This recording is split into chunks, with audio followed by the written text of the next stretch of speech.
Welcome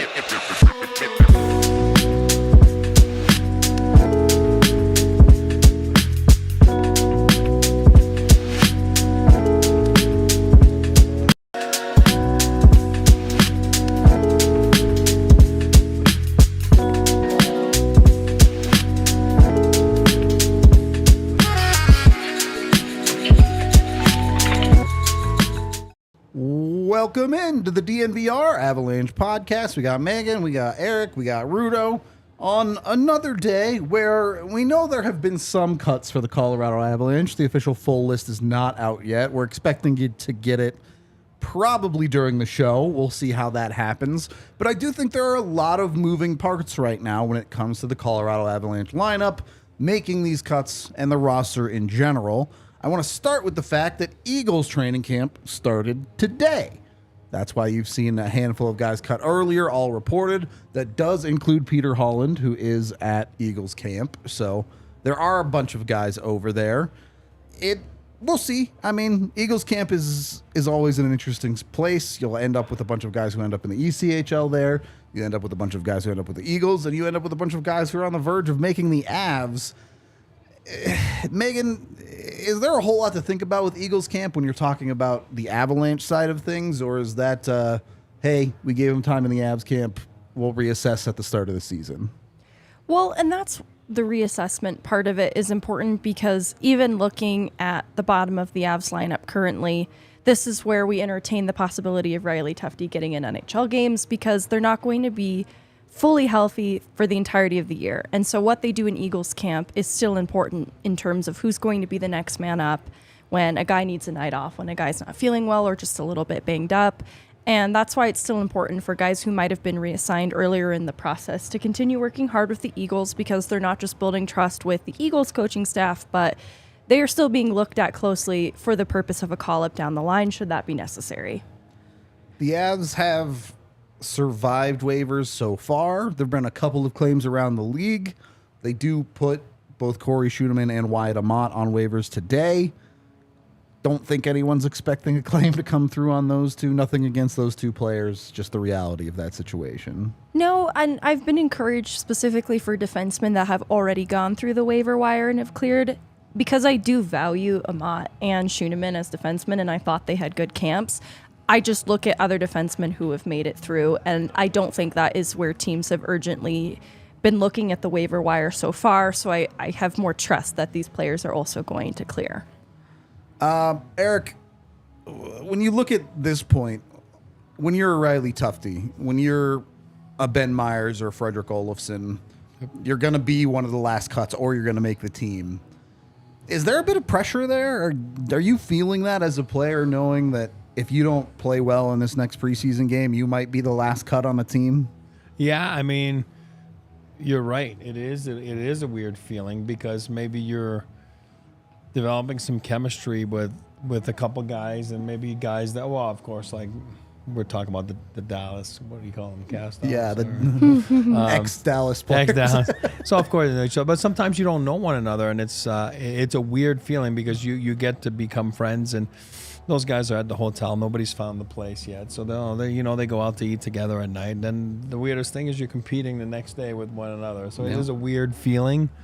But sometimes you just have to live in the day, live in the moment. And the roster, it's math, right? It's going to go down to 23 or whatever it is going to be. Some teams go to 22. Probably 22. What Colorado usually likes. Exactly. Yeah. So the roster is going to take care of itself. Now, You just, it's a cliche, but you got to control the controllables, and that's the only thing you can do. And then if you're Tufte or if you're Olofsson or all those guys, you go there and you make sure you're the best version of yourself that day because you're still auditioning. Again, National Hockey League, you're auditioning every day, whether you're on the 22-man roster. Not everyone is Kale or Nathan or, you know what I mean? But most guys, you got to be at your best on a daily basis, and you're auditioning all the time, but so those guys are going to be competing for spots. They just got to make sure that it's coming down. I mean, it's coming down at some point. There's only so many people they're going to be carrying, and you just got to hope that it's not you. And the way to do it, like I said, I'm going back to my line, but it's control the controllables, live in the moment, and then do what you do best. Be the best version of yourself. And that's what they want to see, because it's a puzzle. They're trying to put you in the puzzle where you fit best. So if, you know what I mean? So it doesn't, sometimes there's types of players that they have identity problems. It doesn't sound like those guys do, you know, the guys we're talking about. I think they all know it's for the fourth line center position. I mean, it's nothing, it's not a secret. Everyone knows. So you got to find a way to, how can you be at your best to make sure that you're the guy that they feel comfortable with. And I think we've seen some instances, every one of them played good, at times, and then every one of them I failed at some assignments. And I think that's okay. It comes with nerves, and it comes with all that kind of stuff. So I think it's going to be interesting to see. We talked about it last night a little bit. Meghan wasn't there, but with AJ, and, we'll see what comes of it. But I think the Avs are in great shape in that position right now. The other side of this, Jared Bednar, the Avalanche organization, they're often fairly coy about what cuts they actually end up making until they come out. Meghan, I know you've talked with Bednar a handful of times in pressers or otherwise over the last couple of days. Any inkling on which ways they might be leaning? As far as the roster battle for the fourth line centerman spot, I think Ben Meyers is starting the year in Loveland, just based on what I've gleaned and how he's been spoken about. And then some of that isn't just how he's been spoken about in post games, but it's also the showing hasn't jumped off the page and separated from Olofsson specifically. And because of the waiver flexibility with Myers, it just makes a lot of sense too. And I think they have a relationship with him where they can have a conversation, sit down with him, explain the deal that he is going to be in the NHL at points this season. That opportunity will come back around. But for the purposes of opening night, I think that's how it's going to work out, just based on what I've seen. The other thing that I don't think is entirely surprising is expecting Trent Miner to be reassigned here shortly and get into Eagles training camp. We won't see him in a preseason game. I don't know that anyone was expecting that, but with the situation with Pavel Francouz and Justus Annunen, and knowing that Pavel Francouz isn't ready to start the season, it's Trent Miner music in the American League. So I think they wanted him to get an extended look with UC Parkla up with the Avs for as long as he's been up there, to benefit from that expertise, with the intention of having him go to the American League Eagles camp and probably start some games in Loveland as well. The Francouz situation is kind of a double whammy. You kind of mentioned all that with Miner, and then the other side of it is they want to get Annunen as much time as possible this preseason to say, hey, look, you're going to play some NHL games. Lineups too, because it is starting to whittle down for other organizations as well. And so these are going to be more challenging lineups. That's why it would have been a little odd for them to put Trent Miner in a preseason game at this point in exhibition. And it just points to more runway for Justus Annunen to really show what he's made of against tougher matchups each night. What they might do, though, he hasn't been reassigned, right? We haven't seen anything. No. Trent Miner? Not yet. No, that's what I mean. They might just keep him this week, too. And then, hey, obviously, Georgiev played last night. So then tomorrow night, there's Tuesday night and Thursday night. So tomorrow night, they might say, like, hey, you get on a plane, Justus. Right. Georgiev says, I don't want to go to Dallas. Yeah. Or whatever. Trent Miner, you go back up, and then Thursday, Trent Miner, you go back up again, and Georgiev will go to Vegas, and then Justus takes the night out, and then you work on different types of, of your game with UC Parkla and stuff like that. So, I think that's how you manage your load for the season too. So it starts in training camp. So even like Georgiev, if you don't have to get on the flight like today or tomorrow, you know what I mean. So you don't need to go sit on the bench. Might as well just stay here. So maybe you'll see that. I know the Eagles do have a couple of preseason games coming up as well, so it'll be interesting to see if they get them down there for those. But when are those games though? I don't know off the top of my head. It might not be till like around the start of the NHL season, so they may have the time. So by then they'll have time. And don't read too much into that, I think is what we're saying. Exactly. And I'm just going off of what Bednar said, that Trent Miner wouldn't be in the preseason games. So he didn't say he wouldn't back up any preseason games, but if the expectation is that we won't see him in one, hopefully. And I don't think that's surprising, really, for the most part. No. Even you would, on the depth chart, he's, even without Francouz, you'd put Miner at 4 probably, with Holm ahead of him. So just kind of the reality of that situation there for the moment. who's to say what can happen once people get into real games? But there's a couple of other conversations I want to have here. Meghan, I want to start with this. We talked about this after the game the other night a little bit. You're talking about these last roster spots. You kind of already mentioned that 4C spot. Looks like Olofsson has the inside track, at least to start the season there. And then you have a couple of healthy scratch spots, or whatever you want to call them. How are you looking at that? Who has earned those spots for you? Do you think the Avs try and slot in a defenseman like Brad Hunt, or is this Riley Tufte battling for that spot? Is it Curtis McDermott? Has someone else thrown their name in that hat? Well, what's tough is the math of it all, because we talk about load management with goaltending, and I think knowing that Cale Makar is dealing with something just a little bit lingering, they have to think about that as much as they can. Yep. Like, he's such an all-situation player, they're going to use Cale Makar, and they're probably not going to let back on that a ton from what we've seen because of how valuable he is to the team.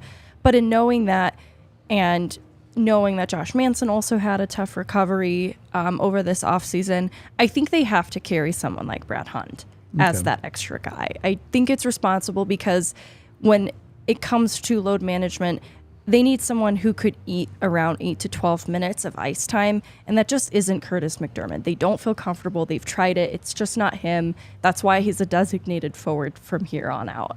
And that's why I think it's important then for them to carry someone who is a designated defenseman that they would trust for at least 8 minutes or so in a night if they needed to, especially as they open the season and are probably not trying to ride guys too hard from the jump.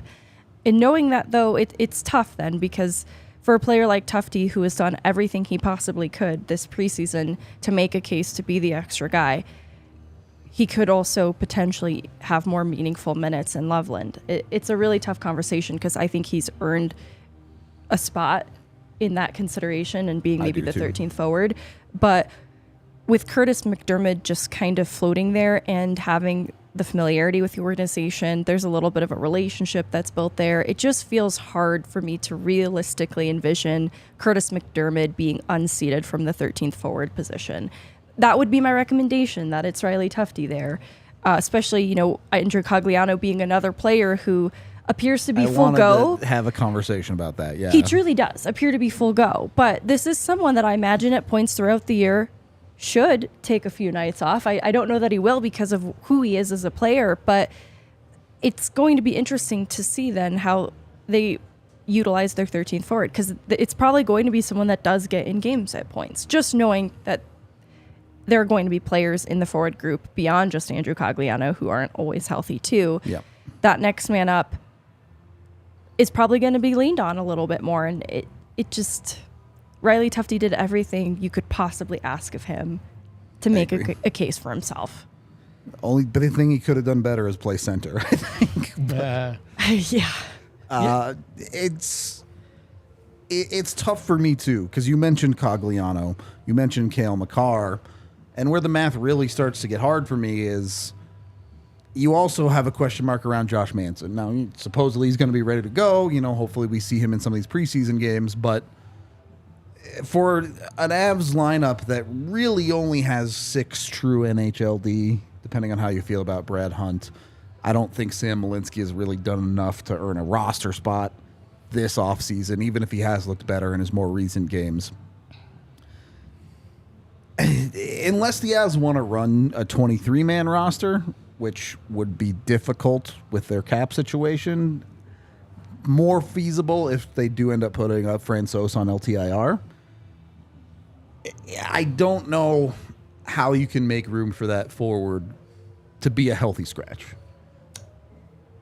Compounded by the fact that they're in Loveland, hey, if the Avs are at home, that call-up trip is not very far to make.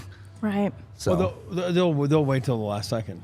They're going to wait till whenever the roster has to be in by noon. It's got to be next week at some point. They always do. I mean, they always you have to, because so many things happen around the league, and sometimes you don't even think about it. They're like, "Oh, there's no more preseason games." I know, but there's practices. Yeah. And then all of a sudden somebody goes down for the count on a Monday practice in Minnesota. I'm just using a team, not Avalanche. And then all of a sudden there's a trickling down effect now around the league. And then you're like, "Oh God," So they're going to wait till the last minute. It is a puzzle. Sam, I agree with you. I like Sam Malinsky. I'm a fan. I do believe he's going to play NHL games this year. I think so too. But I wouldn't worry about him, like you said, on the roster, by Wednesday. I think that you wait and see, and if things don't go well on the road trip at the start of the year and something happens, then he's right there. It doesn't matter. You don't have waivers, to worry about with a guy like that. So you can easily put him down there, go get a couple practices. It's all good.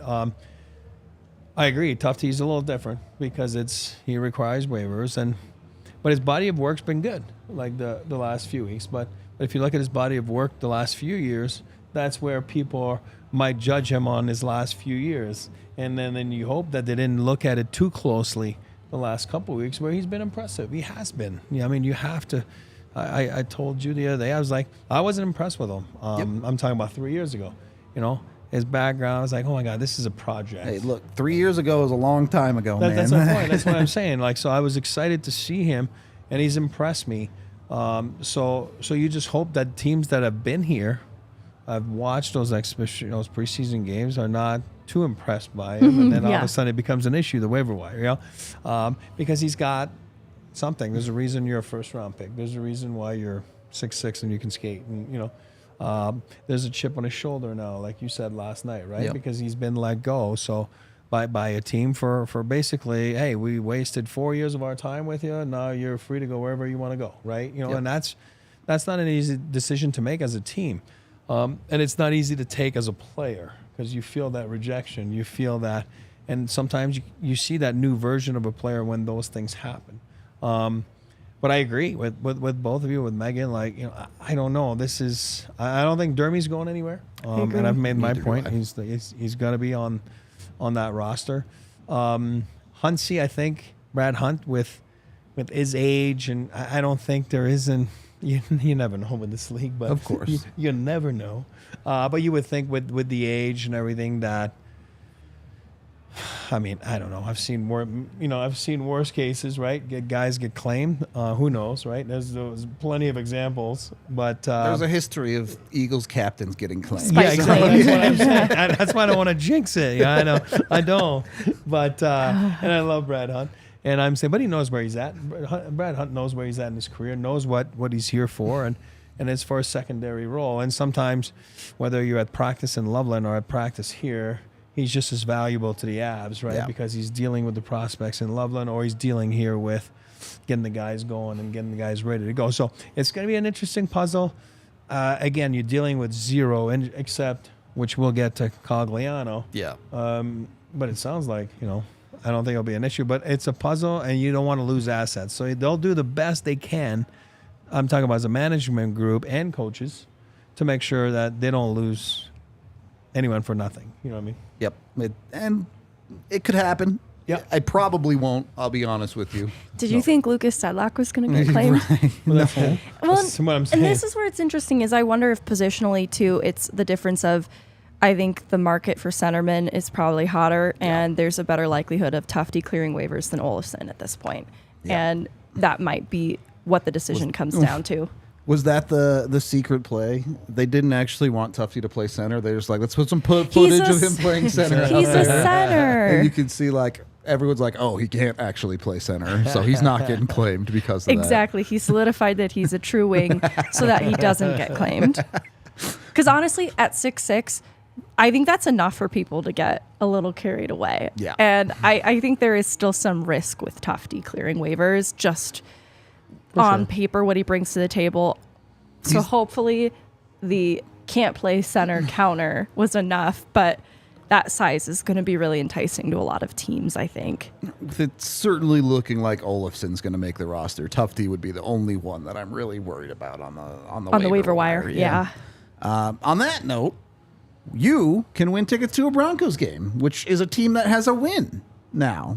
And even if they're bad, it's pretty cool to spend New Year's Eve in a suite at Mile High Stadium. So go over to BreckenridgeBourbon.com today. Use the hashtag BroncosBourbon on Instagram with their favorite pictures of the Broncos, and you're entered to win 2 sweet tickets on the New Year's Eve game. Highly recommend you get in on this with Breckenridge Bourbon and Breckenridge Distillery even, and their bourbon. Their bourbon is like ridiculously good. They've won a ton of awards. They have a ton of other options too. They have a new vodka inspired by the Broncos. They have other liquors and even seltzers. So they've got something for everyone over at Breckenridge Distillery. If you haven't tried out their stuff, again, use the Broncos Bourbon hashtag over on Instagram with your favorite pictures. They will narrow down their favorites on December 1st. And then there will be a fan vote coming later in December where you can go over to BreckenridgeDistillery.com/Bourbon of Denver Broncos to vote on that and win your tickets to a suite for a Broncos game. It's going to be a blast if you haven't been over there. Get on it. You can try their whiskeys and other liquors anywhere in the United States. Shop your local retailer or go to BreckenridgeDistillery.com for home delivery. Also brought to you by the guys over at Kind Love. If you are more of a weed guy instead of an alcohol guy, they are the place for you. They're one of the OG dispensaries here in Colorado. They've been around since 2010. Guys, okay, I kind of just forced through it. It's fine. Sorry.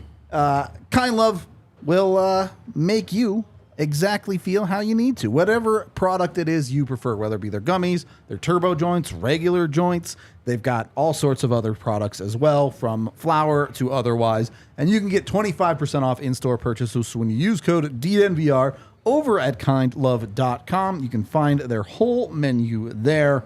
And of course, you can always go into one of their stores and shop all of their products. Fantastic stuff. We're all about it over here. Get that 25% off with Kind Love, and you can get it delivered to your house in select locations. Kindlove.com to see everything they've got. Second period of the DNVR Avalanche podcast. Continuing this conversation on a little bit here. Realistically, what is it going to take for one of these players to hold down a roster spot? I get it. It might take an injury for someone like a Tufte to get in. It might be Olofsson to start the season, but maybe he doesn't play well for a few games and Ben Myers gets in.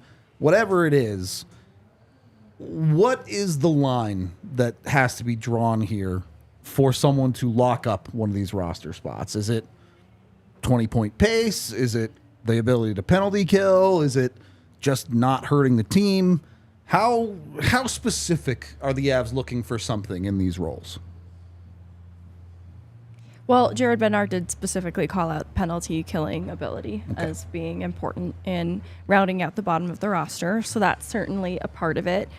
Obviously, someone with some versatility, because if someone like Olofsson can play down the middle, but also has experience on wing, that's definitely going to be to his advantage in sticking around. And I think the other thing is there's a standard that's been set with Cogliano and O'Connor. You have to meet that standard. And so playing like a fringe player is Ben Myers' territory. Like, I think Ben Myers has also done enough in what he has shown through this point, adjusting to systems, becoming more reliable away from the puck. But there's still a level that he hasn't quite reached that matches the intensity of Logan O'Connor, the consistency of Andrew Cogliano. And that's where the standard in the bar has been set, to stay on that fourth line. Otherwise, you do find yourself in Ben Myers' territory. Obviously, the waiver flexibility makes that a little bit different of a conversation, but I think that's what is going to make or break someone sticking in the lineup. It's the consistency, the ability to kill penalties, being responsible away from the puck. And then what hurt Alex Newhook and Ben Myers specifically was not being able to contribute offensively. This isn't something that Logan O'Connor necessarily gets penalized for, but if you're going to be the player that rounds out the bottom of the lineup, you have to have a little bit of that flourish, I think, in my opinion, because that's what Bednar is looking for. So I think Newhook is kind of his own case because there were more expectations on him. Absolutely. He was competing for a second line role that just didn't come to fruition. But look at the difference between Ben Myers and Logan O'Connor. Logan O'Connor had stretches of poor offense, still a 25-point guy in the NHL. Absolutely. Ben Myers was on a 10-point pace last year. And I just look at the way his preseason is shaped out, and it's a similar story of the production just hasn't quite come through. You see him on the doorstep of scoring chances, and I think that's going to hurt anyone, not just specifically Ben Myers that's trying to make a case for that roster spot. It's tough when you directly compare, when you see Freddie Olofsson scoring goals, when you see Riley Tufte with a 4-point preseason, and Ben Myers has no goals. Yeah, it is. That's why I was saying earlier, you compete with and your teammates, but at the end of the day, you're competing with guys from your own team. That's just the way it is. It's life, and you're competing for roster spots. You're competing for an NHL contract. You're married. You have kids. Like you got to feed your family. Like you got to make sure you want to stay in this league. So it is a weird feeling because it's a team sport. It's not tennis. It's not golf. Or again, it's not the Ryder Cup. But you know what I mean. It's not an individual sport. So it's a weird feeling, but the way I look at it is, if I'm going to peel the onion a little bit, like you look at first line guys, there's a reason that when got Druin, right? Because they think they can upgrade that line, and look at the second line.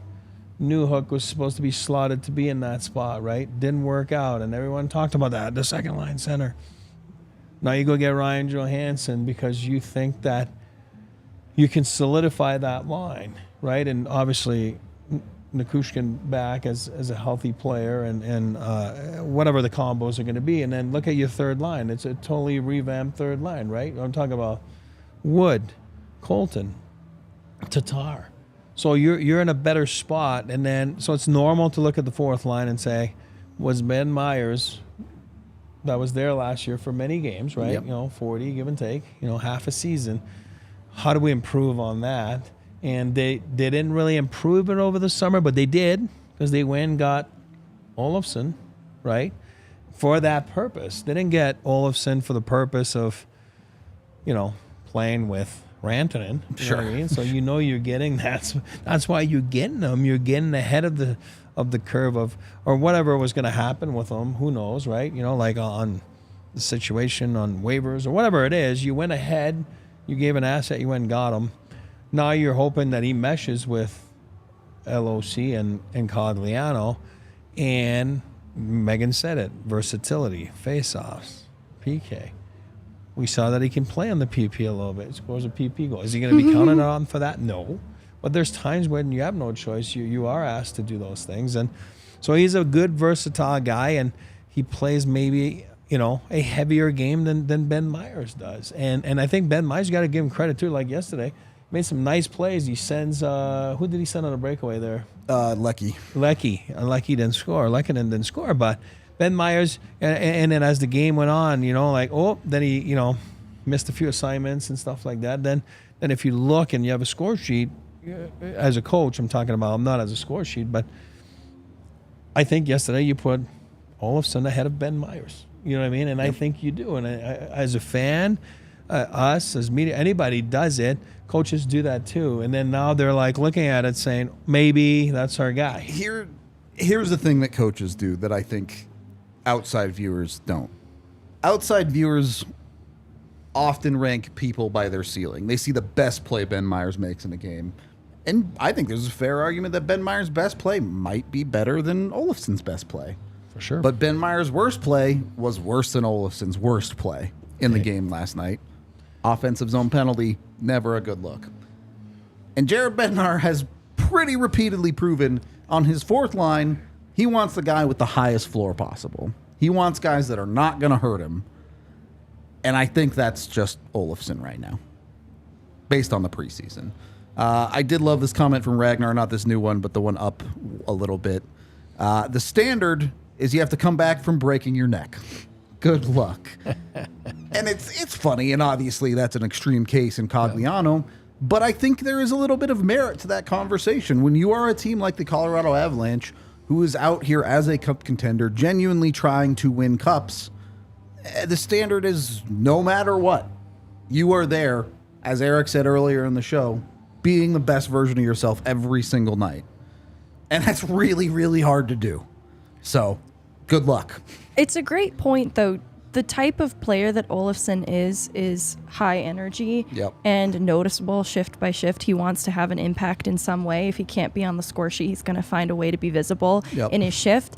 And that's exactly the kind of thing that Bednar grows a little bit of respect and trust for along the line. And it does sound like he doesn't want to have to supervise that part of the lineup. He wants to be able to put guys out that he can trust in all situations without needing to scrutinize too closely.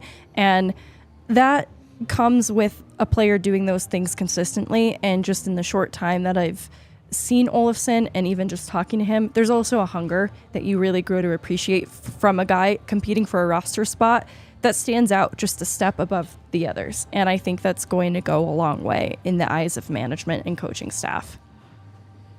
I do think it is interesting tracking their paths to the NHL, right? You have Ben Meyers, who went through college. By the end of his college career, he was a star there, highly coveted by a lot of teams. And I'm not trying to discredit Ben Meyers or anything here. I'm sure he's an extremely hard worker like everyone else. But it's just human nature. When you move into those star roles, there is a little bit of a transition in getting into an NHL job, playing on a fourth line and having to work in that way every single day. Whereas Olofsson, he was never really a star in his previous time before making the Dallas lineup at the end of last year. Not to the level of Ben Meyers, right? Ben Meyers had 32 teams that wanted him on their team. So Olofsson has kind of come from that grind, or at very least has a little bit more experience with that grind of professional hockey and playing bottom six roles. And I think that showed a little bit this preseason. Again, not discrediting Ben Meyers. I think he understands what it takes, but there's an adjustment there. Look, it's an interesting conversation on all sides of it, but I think most of it is pretty clear right now. And I want to put a grain of salt on all of this, because if you hit the jersey numbers, if you hit the names on the back of the jerseys based on last game, you're cutting Logan O'Connor. And obviously that would never happen. There's a history with Logan O'Connor. He's very well proven as an NHL capable player. But my point being, one preseason game is not the end all be all of anything. So you will see a lot of changes in the Avs lineup, not even necessarily because of injury. If Freddie Olofsson goes out there and has 5, 6, 7 tough games, you're going to see Ben Meyers get a crack at that spot.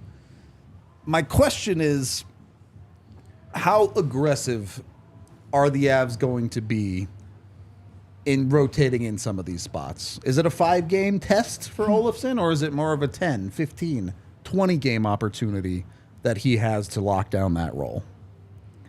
Well, I mean, I'll jump in. Yeah, go for it. It's a good question. It is a good question. And as a role player, trust me, because you look at the wins and losses, because coaches are creatures of habits, and they are. You know what I mean? And if you're in the lineup and you had a so-so game and you're winning, sometimes they'll overlook a few things because they want to stick to their lineup. Oh, we're going to give them, like you just said, let's give these guys another game to gel together, right? Yep. So it is very important. Team, that's why I said it's a team sport. It is a team sport. It's not an individual sport. So I think it's important to look at that night. Is it a win? Is it a loss? And that's a very valid point you got there. And even the point you made earlier of, like, I'm having a blank here for a second, but the point you were just talking about, like, coaches will look at different things. Sure. About, I got my chain of thought more back, floors than ceilings. Yes, Yeah. you know what I mean? Oh, Ben made a great play there to Lekin, and yeah, awesome. But we talk about guys that don't produce a lot. Yeah. And it's hard to produce if you don't play a lot. But you can look at their body of work in a game and say, use the stuff that you use. He never takes an offensive zone penalty. Sure. He never does this. He never does that. And that's how you compare guys from one to another and who's a better fit. And you know what? They got the puck out of their zone, and maybe they didn't create offense, but they had a buzzsaw shift where all of a sudden they created a penalty, and then you're sitting on the bench, and then McKinnon scores a goal. I'll tell you one thing. That's your goal. I know McKinnon scored that goal, but you as a fourth liner, you created that penalty.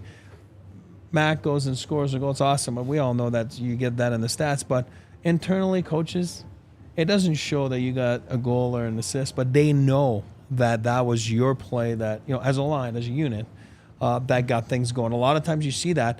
it's you're down 1-0. All of a sudden, the fourth line has a great shift or second good shift, and next thing you know, the first line scores a goal. Everyone on the bench knows.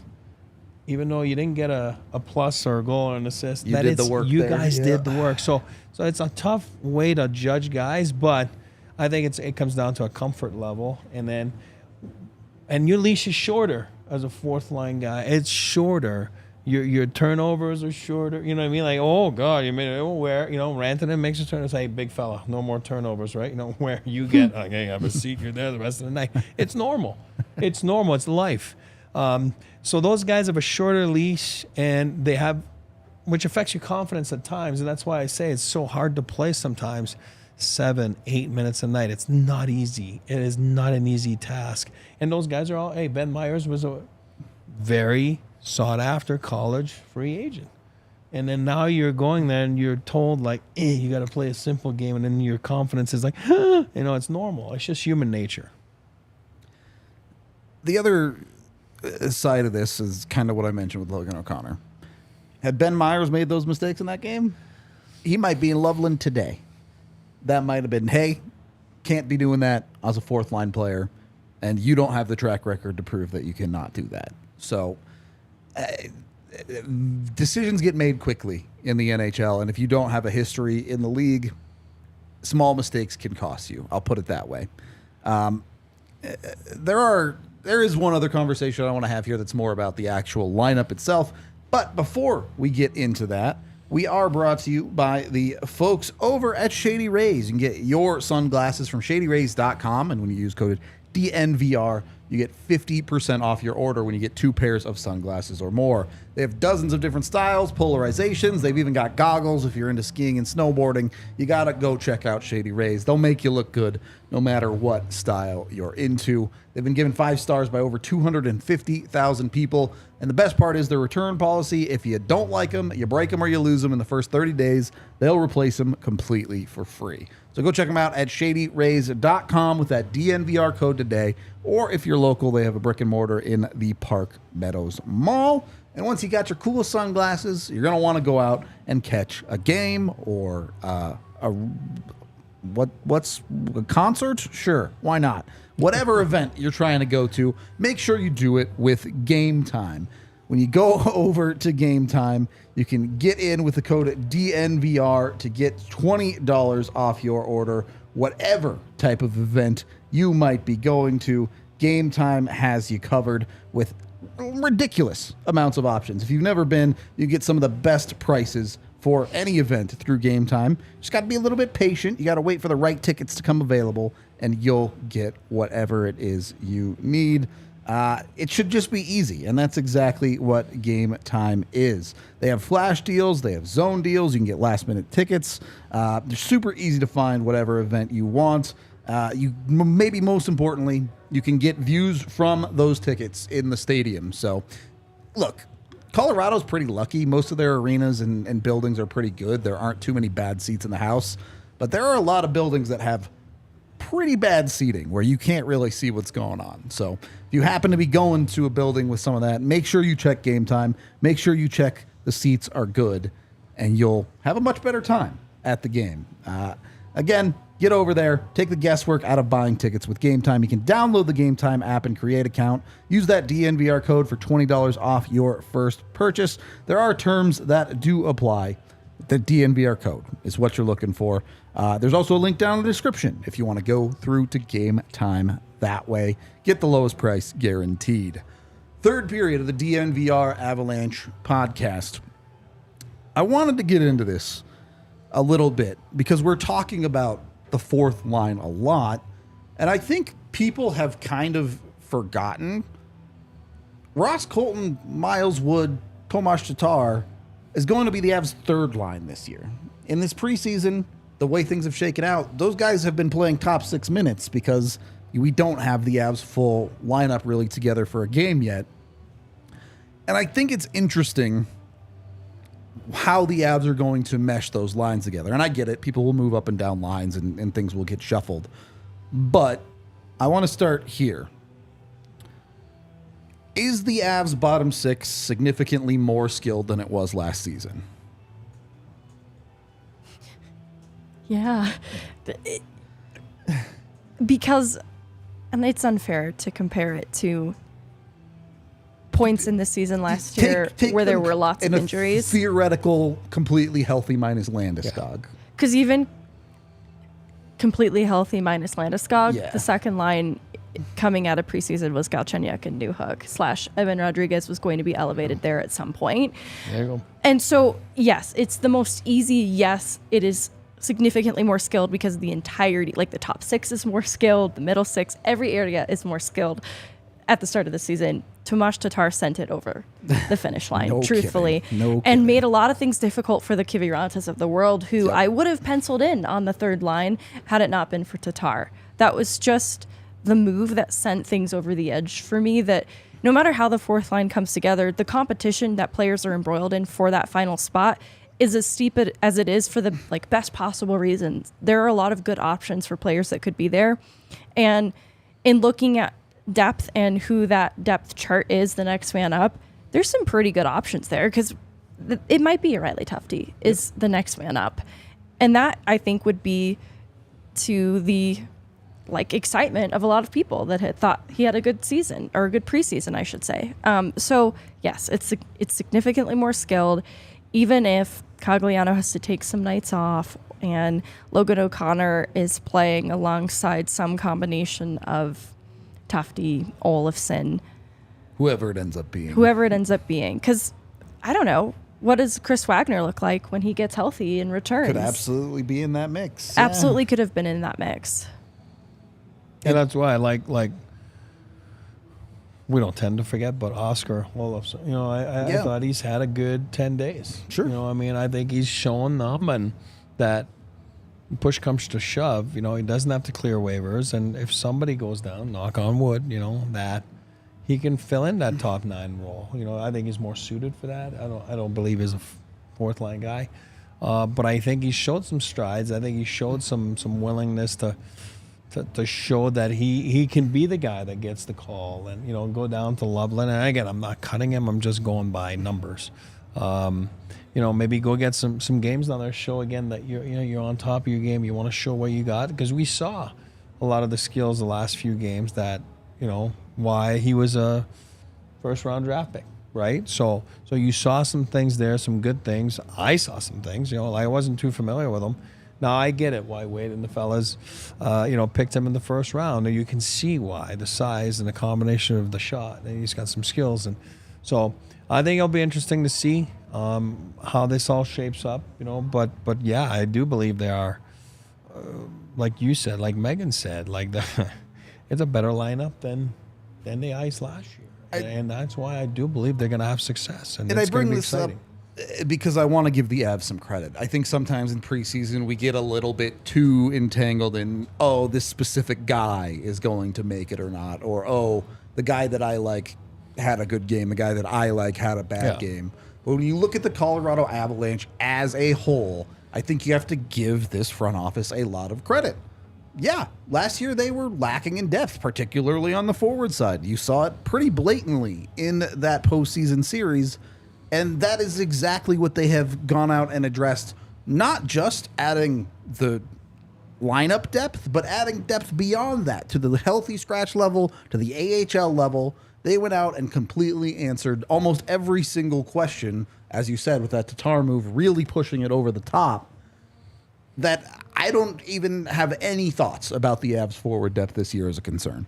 With Kovalenko coming in spring too, add that on it's top. A really nice option on wing to add to the mix, and honestly just make things even more challenging in terms of decisions that are going to get made for guys that end up in the lineup night in, night out.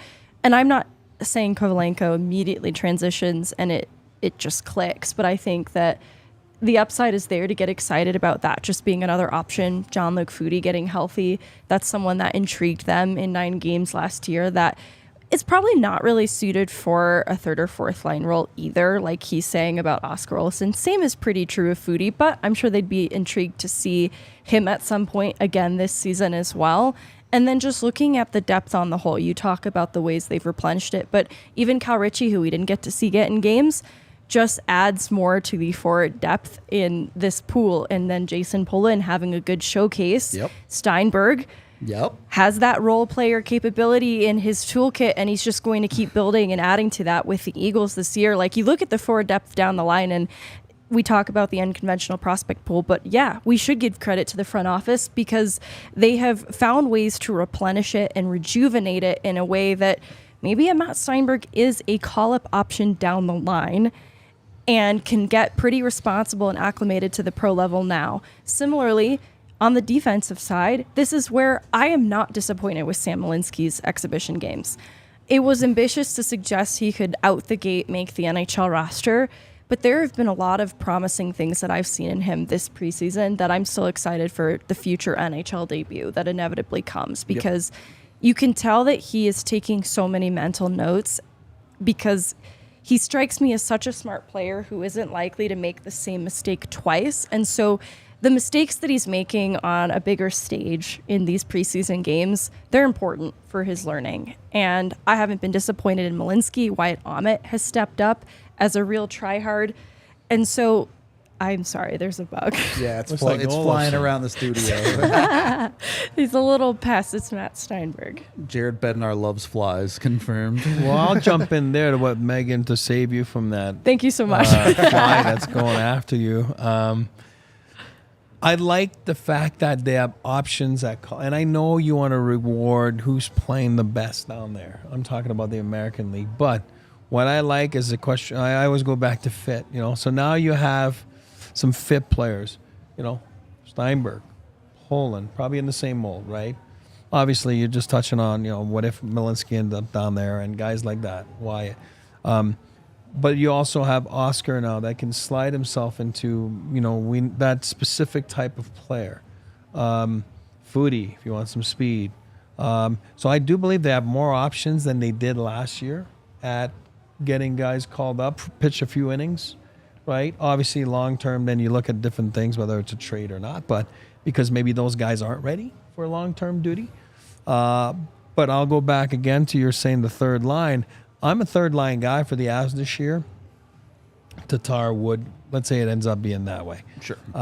Colton, I'm excited. Yeah. Because I'll tell you one thing. You got those two other lines in front of you. You're playing against fifth and sixth Ds, and that is a huge thing. And there's 10 teams in the league that a line of Tatar, Colton, and Wood would be their 100%. second Yes. line. 100%. So when you get out there and you know that and you feel confident and know you're contributing as a team, especially at home, you're getting those matchups like,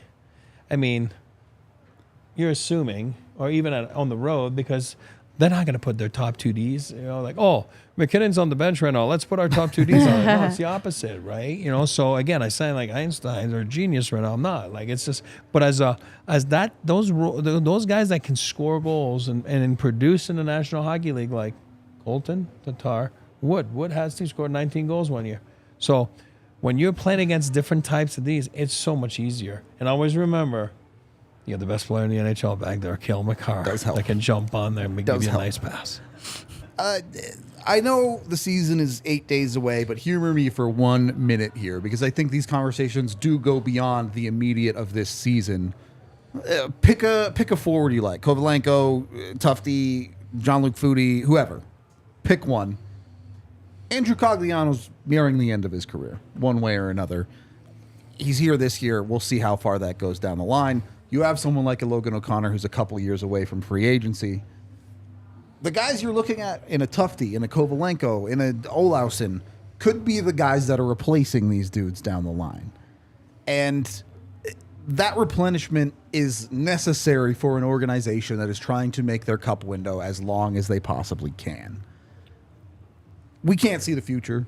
I don't know. Maybe every single guy the Avs have picked up will not be NHL caliber. I seriously doubt that, but maybe it happens, and then you're in a bad spot.